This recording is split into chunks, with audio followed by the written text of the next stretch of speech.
Yang saya hormati Gubernur Sulawesi Tenggara beserta para gubernur, para bupati dan wali kota yang hadir. Yang saya hormati Ketua Dewan Pers, Ketua PBI Pusat, tokoh-tokoh pers dan rekan-rekan wartawan, hadirin dan undangan yang berbahagia. Pertama-tama, atas nama masyarakat, bangsa, dan negara, saya menyampaikan selamat Hari Pers kepada seluruh insan pers Indonesia dimanapun berada. Sekaligus ucapan terima kasih, meskipun berada dalam situasi pandemi, insan pers tetap bekerja, terus menyampaikan informasi, meningkatkan literasi, membangun optimisme, dan membangun harapan, sehingga masyarakat tetap tangguh menghadapi dampak pandemi COVID-19. Tadi Pak Atap Dipari menyampaikan mengenai urusan vaksin, yang saat itu dari PWI meminta untuk didahulukan, dan saat itu memang kami hanya bisa memberikan 5.000 dosis vaksin saat itu. Saat ini kalau PBI masih minta lagi, Pak Atap Dipari, kami ada stok 143 juta. Jadi Bapak mau minta berapa akan saya beri sekarang juga. Karena stoknya banyak. Dan yang sudah kita suntikkan kepada masyarakat sampai saat ini, sampai hari ini, sudah 325 juta dosis. Baik itu dosis pertama, kedua, maupun dosis penguat atau booster. Bapak Ibu sekalian yang saya hormati, saya tahu dalam 2 tahun terakhir industri pers nasional mengalami tekanan yang luar biasa beratnya. Mengatasi tekanan akibat pandemi, mengatasi tekanan akibat disrupsi digital, dan juga mengatasi tekanan dari berbagai platform raksasa asing yang menggerus potensi ekonomi dan pengaruh media-media arus utama. Perubahan drastis lanskap persaingan media melahirkan berbagai persoalan yang pelik, yang tadi juga sudah disampaikan oleh Bapak Ketua PWI. Munculnya sumber-sumber informasi alternatif, tumbuh suburnya tren informasi yang semata mengejar jumlah klik atau views, membanjirinya konten-konten yang hanya mengejar viral, masifnya informasi yang menyesatkan bahkan adu domba, sehingga menimbulkan kebingungan dan bahkan perpecahan.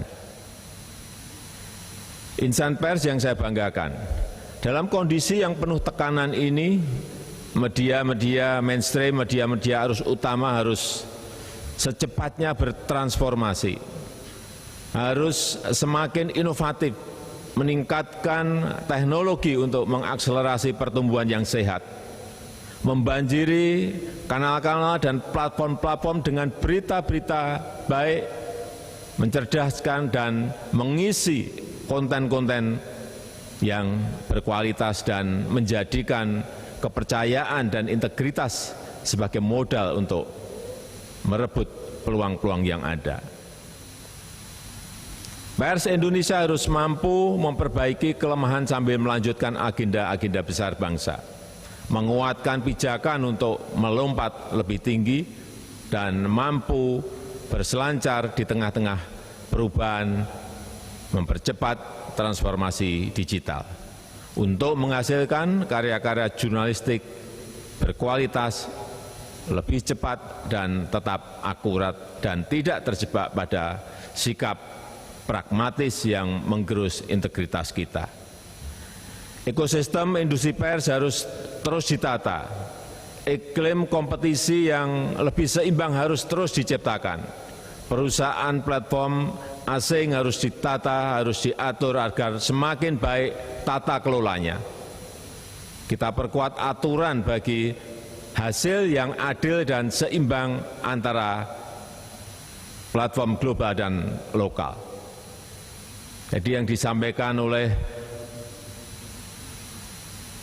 Pak Ketua PBI maupun Prof. Nuh tadi, ada beberapa pilihan yang mungkin bisa segera kita putuskan, apakah segera mendorong undang-undang baru, atau yang kedua merevisi undang-undang yang lama, atau yang paling cepat adalah dengan peraturan pemerintah atau PP. Ini kami serahkan kepada PBI dan Dewan Pers agar regulasi itu segera bisa kita selesaikan. Saya akan dorong terus setelah nanti pilihannya sudah ditentukan, apakah undang-undang baru, apakah revisi undang-undang lama, atau memakai PP. Sehingga menjadikan industri pers semakin sehat dan kuat. Kedaulatan informasi harus diwujudkan untuk kita bersama-sama. Kita harus perkuat ekosistem industri pers nasional yang sehat, membangun dan memperkuat platform nasional periklanan, menciptakan platform video nasional agar tidak sepenuhnya tergantung pada platform video-video asing. Kita juga tidak boleh hanya menjadi pasar bagi produk teknologi digital global, dan harus secepatnya dibangun, dikembangkan platform-platform teknologi inovatif yang membantu dan memudahkan masyarakat mendapatkan informasi yang berkualitas, yang akurat, yang dapat dipertanggungjawabkan. Memberikan reward yang sepadan kepada media-media arus utama yang konsisten mendedikasikan kemampuan dan sumber dayanya untuk menghasilkan karya-karya jurnalistik yang berkualitas dan mencerdaskan. Hadirin yang saya hormati, pers Indonesia adalah lokomotif kemajuan bangsa, menjadi inspirasi lompatan-lompatan kemajuan, menjadi simpul perubahan di semua sektor kehidupan kita, serta menjadikan masyarakat, bangsa, dan negara percaya diri untuk mewujudkan Indonesia maju. Pemerintah saat ini terus bekerja keras untuk mengawal beberapa transformasi besar. Kita sedang melakukan transformasi struktural agar Indonesia semakin kompetitif untuk menghadapi era hiperkompetisi. Transformasi besar itu dibutuhkan untuk menciptakan kesempatan kerja yang seluas-luasnya dan peningkatan nilai tambah. Ini sangat penting sehingga memberikan dampak yang signifikan pada penurunan angka kemiskinan, ketimpangan, dan juga menyerap pengangguran yang ada. Pemerintah melakukan investasi besar-besaran dalam pembangunan sumber daya manusia, mulai dari perbaikan layanan kesehatan, penurunan angka stunting, reformasi pendidikan yang tersambung dengan kebutuhan dunia industri, dan juga revitalisasi pelatihan vokasional yang memberikan upscaling, reskilling tenaga kerja kita untuk lebih produktif dan kompetitif. Dalam penciptaan nilai tambah kita tidak main-main dengan hilirisasi, baik hilirisasi industri tambang sampai dengan hilirisasi di sektor pertanian. Kita tidak ingin menjadi negara pengekspor bahan mentah yang nilai tambahnya justru dinikmati negara lain. Pemerintah telah membuktikan bahwa dengan hilirisasi maka akan tercipta lapangan kerja baru yang makin banyak dan nilai tambahnya akan berdampak pada industri nasional kita. Penguatan nilai tambah juga kita lakukan dalam transformasi ekonomi digital dan transformasi energi. Ekonomi digital memiliki potensi yang luar biasa untuk dikembangkan. 8,4 juta UMKM kita telah kita dorong naik kelas masuk ke platform digital dan jumlahnya akan terus bertambah. Kita juga sedang bergerak untuk transformasi energi ke energi baru terbarukan dengan memanfaatkan geothermal, angin, solar panel, biofuel, arus bawah laut, dan tenaga hidro. Ini juga sejalan dengan komitmen pemerintah untuk menggerakkan ekonomi hijau yang akan berkontribusi pada penyelesaian persoalan lingkungan di tingkat global. Komitmen untuk transisi energi dan transformasi digital ini akan kita angkat dalam presidensi Indonesia di G20 di tahun 2022 ini. Indonesia akan menjadi tuan rumah berbagai acara berskala internasional. Ini sebuah kehormatan dan kepercayaan yang sangat berharga dan kesempatan yang sangat baik untuk menunjukkan kemajuan-kemajuan kita yang telah kita capai, sekaligus meningkatkan kontribusi pada upaya pemulihan ekonomi global.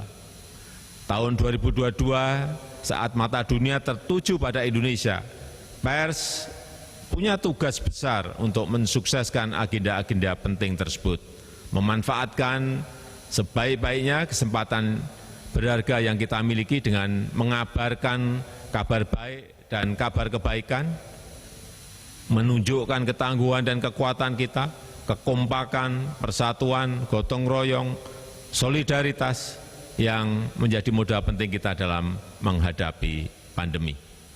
Hadirin yang saya hormati, pemerintah menyadari bahwa kerja besar transformasi bangsa ini masih banyak kekurangan dan keterbatasan.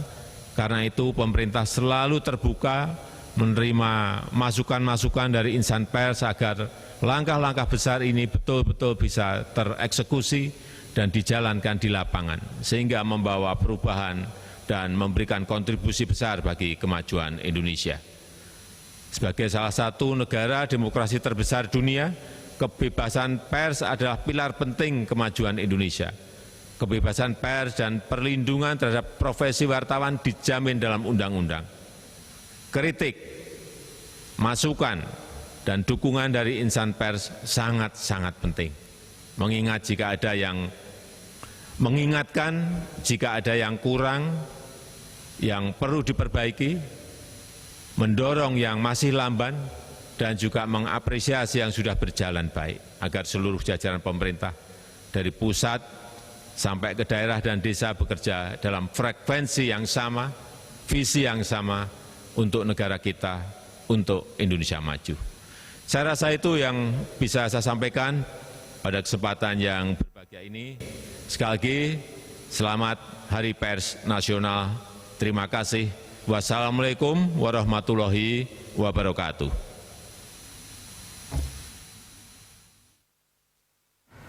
Ya pemirsa, baru saja kita saksikan pidato dari Presiden Joko Widodo peringatan Hari Pers Nasional. Dialog Corporate Action bersama Direktur Utama Garuda Indonesia akan kami lanjutkan sesaat lagi.